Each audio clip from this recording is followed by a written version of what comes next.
Well, earlier in the newscast, we told you that Houston ISD is adding up to 40 schools to its new education system next school year. And joining us to talk about the move is the Houston Federation of Teachers President Jackie Anderson. Jackie, thank you so much for taking some time to talk to us here today. Well, you've been outspoken about NES in the past, so what do you see as some of the potential problems here moving forward? Well, I want to say, first of all, we were told when this takeover happened that there was no additional funding coming to HISD with this takeover. A lot of promises were made, a lot of promises were broken. This move to NES model, it just further disenfranchises our Black and brown communities. As we all know, they removed libraries and made took away other things, field trips and things of that nature from our students. If this model is so wonderful, why isn't it happening on the west side of the district? Why isn't it happening in River Oaks? Why isn't it across the board initiative for HISD? It's only happening in Black and brown communities, and the schools that are going to be added still fall into that same category.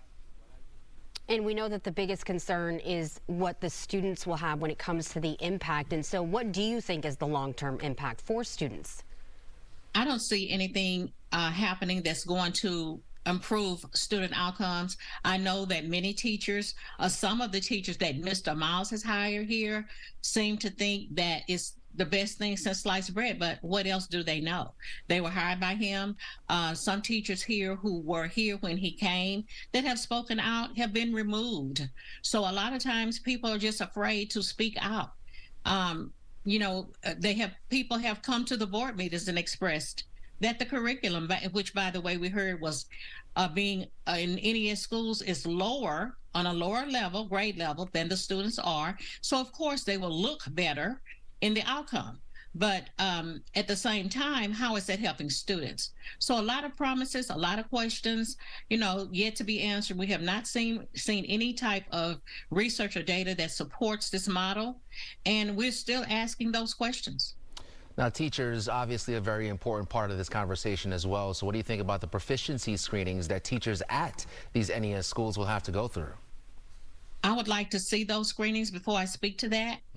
In the beginning, Mr. Miles tried to change the T-test to a document that he had created. We went to court and fought that.